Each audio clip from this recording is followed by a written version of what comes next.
Good evening and welcome to Cronkite News Watch. I'm John LaBarbera. And I'm Liz Lostra. Our top story: in the next few weeks, college students from all over will be heading to their favorite spring break destinations. Last year, Arizona's universities warned their students not to venture into Mexico.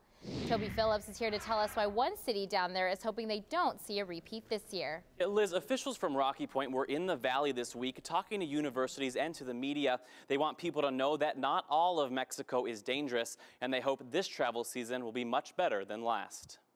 But it's kind of nice just to escape, be by the beach. Chelsea Campaneski travels to Mexico a few times every year, and she's going back in March for spring break. But with all the commotion about drug cartels and violence along the border, she's being extra careful. The group that I'm going with, we're actually going to have bodyguards going with us. That's 5 bodyguards to ease the fear. It's stories like this that business owners in Rocky Point don't want to hear. They're afraid that other students like Chelsea won't bother with the guards, just won't bother coming at all. Now, it's the sandy beaches and that view that brings people here, but right now it's the threat of violence that has them worried to come back. Shrimp vendors along the coast bag their fresh catch. They're hoping, depending on a busy travel season. Unfortunately, the warnings, they blanket the whole country. Rocky Point is a fishing town that depends on tourism, and Fausto Soto, the tourism director, says travel warnings and news reports are casting shadows on a normally sunny travel season. Everybody's struggling. Everybody's struggling. It was this time last year that the U.S. State Department released a Mexico travel warning. In turn, so did the 3 major universities in Arizona. Hotel bookings plummeted. And unfortunately, it was too late before we could do anything about it. Fausto says reports of violence have been taken out of context. For example, Mexico's homicide rate was about 9 people per 100,000 living there in 2008. Washington, D.C.'s rate was 30. These days.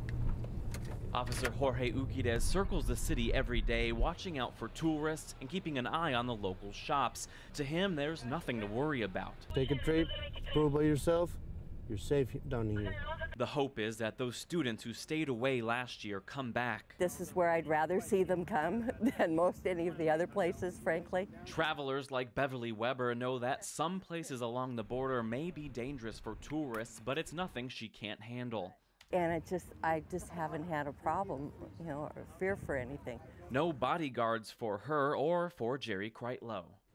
Just like being in Miami or anywhere else, it's on the ocean and we just relax. Even as he relaxes, for some, the fear is still there, and students like Chelsea will be taking extra precautions. So we're just going to try to stay as a really close-knit group on the resort where we know it's safe. But when this city's survival depends on tourism, Fausto and the rest hope we will all relax in this small fishing town this spring. Now, Arizona's 3 universities tell us that they will not be issuing warnings of their own this year.